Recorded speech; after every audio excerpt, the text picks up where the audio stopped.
Good afternoon, everyone. This is Susie Romines. This is week 8, and this is reflection on my interview with Cheryl Hag Miller, who is the dealer principal at Hag Ford Sales here in Lawrenceburg, Indiana. I hope you got to see my video. It is on YouTube.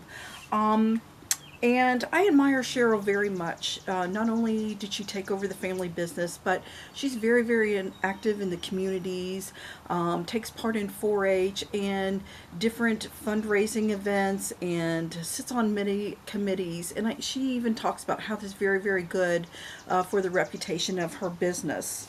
So back to some of the questions that we were to answer for week 8. What is Cheryl's leadership style? Cheryl always has her door open. She said, unless there's a meeting, her door is always open for employee concerns, threats, confusion, rumors, and they try to talk it out and rectify the situation, and they work to be very, very honest with their employees. How does she work and communicate in a team environment?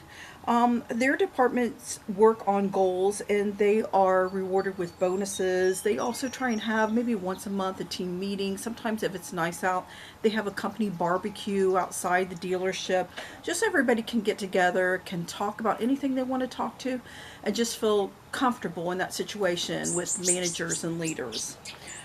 What advice did she have for leading a team and communicating effectively?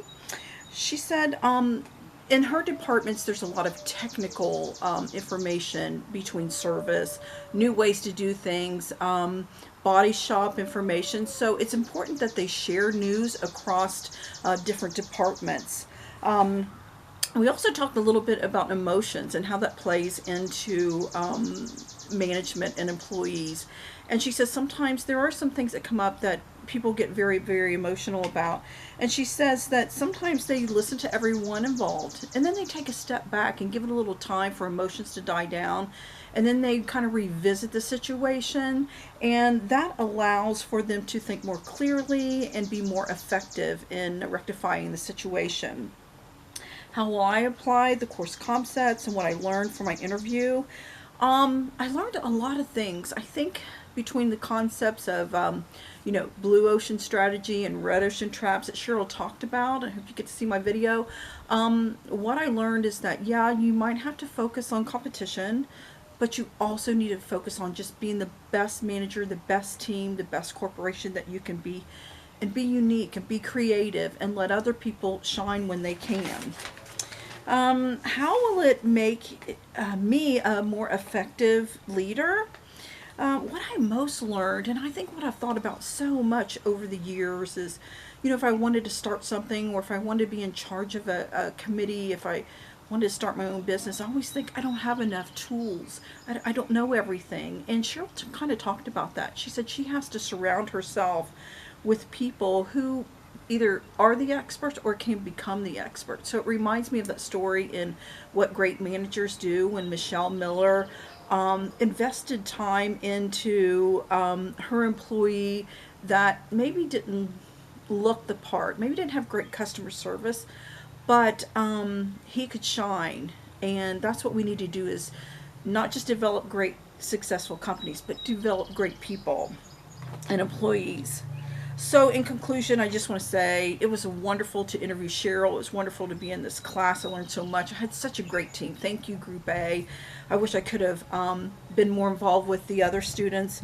This is my last class, and I'm very, very surprised I'm even here. And it's been because of a great support system with other students, the faculty. Thank you, Professor Gordon. And I think what I learned most of all is that, first of all, the learning begins now after graduation. That's when we really will dig into taking what we've known, but the applying part will be so exciting. There'll be downfalls. There'll be times we think we fail, but as long as, like we've heard, as long as we use what we've learned from our failure, then, we're on the path to success. But most importantly, I've learned to observe and to listen, to take risk when needed, and to lead by collaboration, appreciation, and to always be a great example. So again, it's been my most wonderful pleasure to be in this course, to be in this whole program. I couldn't be more thankful. I hope you get to see my video, and I hope in some ways I have brought out some ideas for you. So good luck, everyone. I hope to see you at graduation, and go Purdue.